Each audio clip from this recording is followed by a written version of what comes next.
I would like to offer some thoughts on the immediate challenges and the broader scaffolding required for a better future. Israelis deserve security. Palestinians deserve security. Zero-sum outcomes can never deliver that.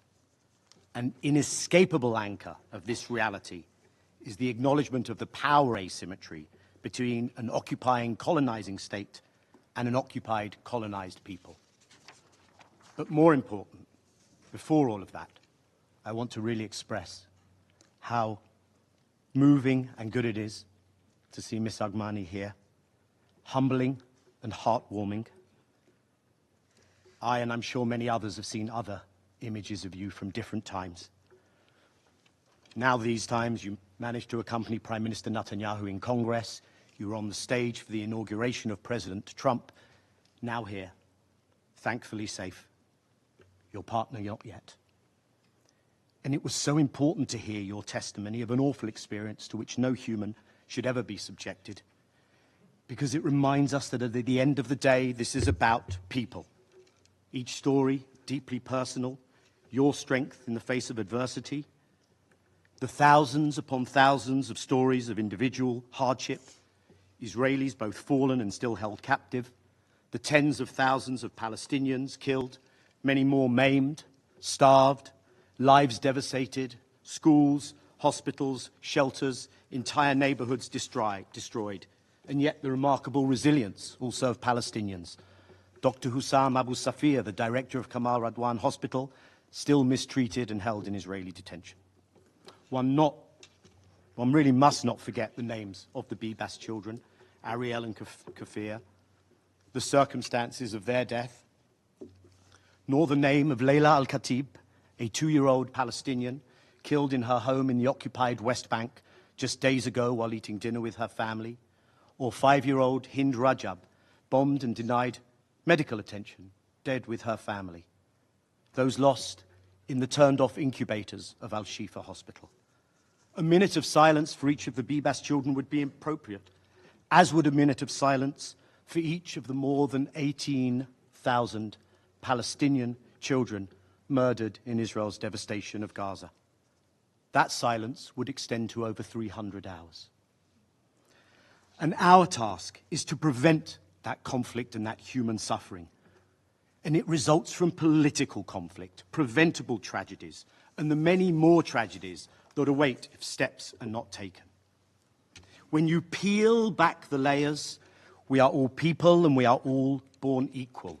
We can and sometimes should use strong and emotive language, but what we have at the end of the day is rules, is laws, is charters, is conventions, is rights that are codified.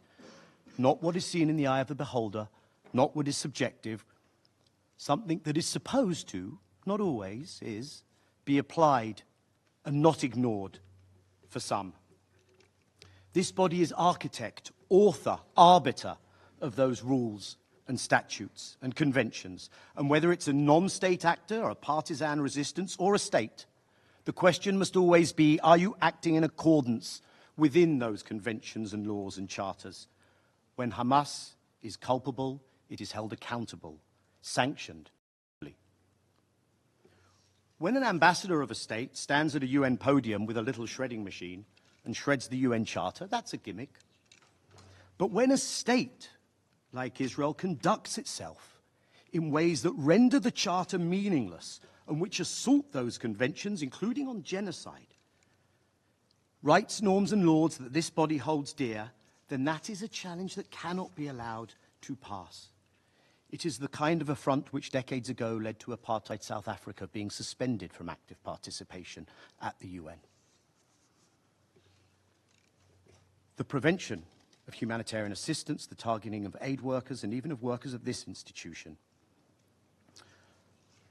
all while attacking the bodies that uphold international law, the International Court of Justice, the International Criminal Court, and claiming the moral high ground while making specious accusations that somehow upholding the law is motivated by anti-Semitism.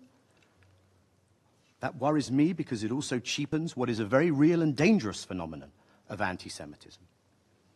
As I have suggested before to this chamber, the absence of accountability, absolute impunity, is a guarantor of perpetual conflict. And I would put it to you that ultimately it does the people of Israel no favors either.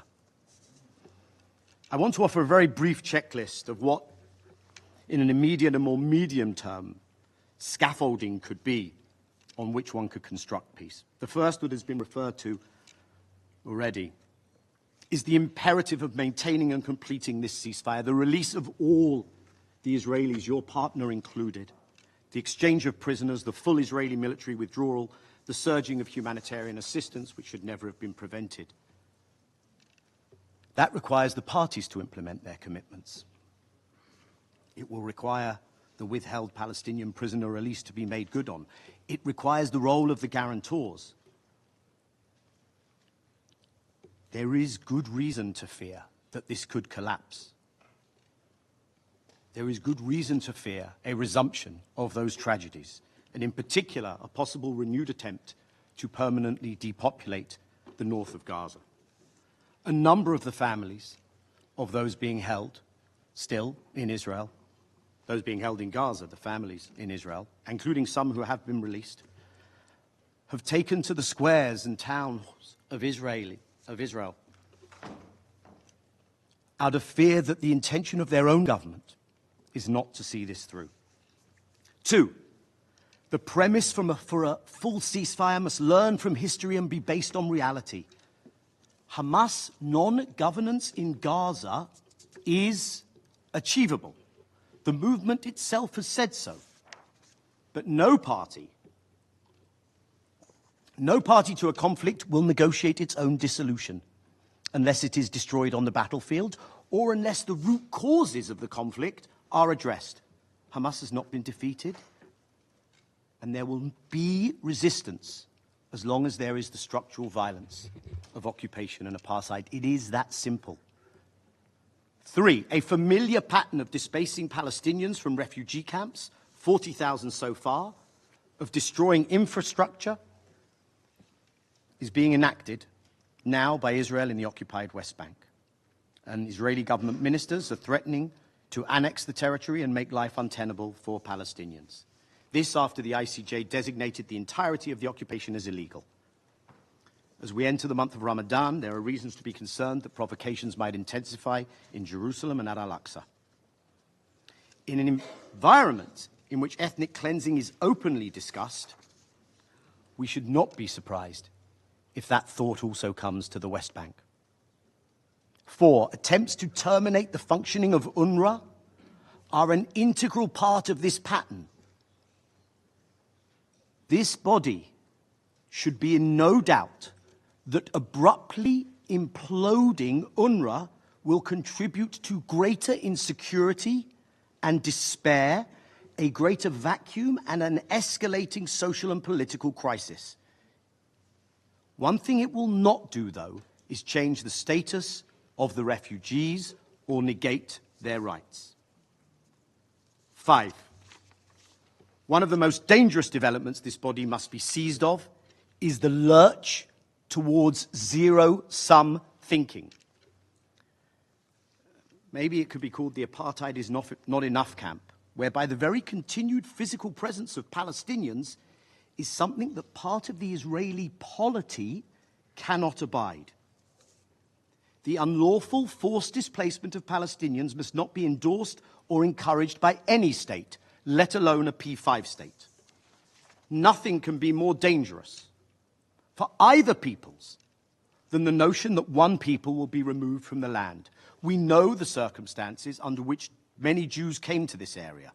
We know attempts have been made in the past to remove Palestinians.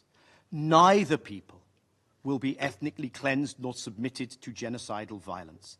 That both people have a permanent home in this land should be a foundational principle.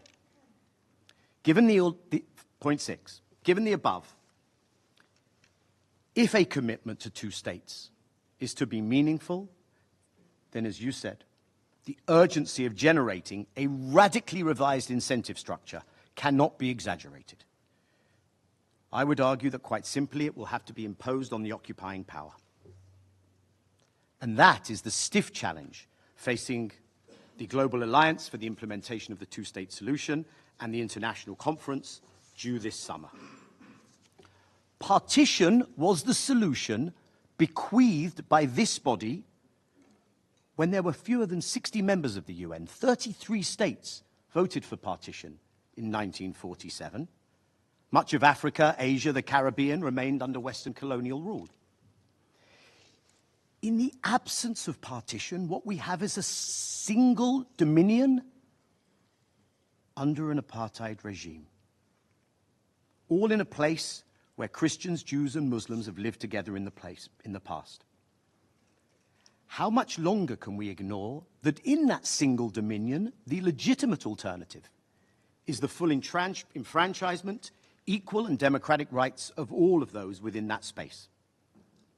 Let me close by saying that I think we do see a surrounding region keen to more actively assist in resolving this, not to normalize with occupation, but to integrate under peace and equality. In the global majority South, we have seen new waves of solidarity and something of the spirit of Bandung of 70 years ago. The launching of the Hague Group just 3 weeks ago takes this solidarity to a new level. Those states committed to something that should be so self-evident, to uphold the rulings of the ICC, the ICJ, of this body when it comes to Palestine. And I urge all law-respecting states to consider joining this group. And globally, we live in an era of multipolarity, which, if I may say, the Chinese Foreign Minister Wang Yi some days ago in Munich said equal rights, equal opportunities, and equal rules must be the basic principles to avoid the Pandora's box of the law of the jungle and to avoid zero-sum games and exceptionalism, end quote. Applied to Israelis and Palestinians, it means both peoples are part of the future of this land, not at the expense of each other, but equally deserving the right to live in peace, security, and dignity. Thank you.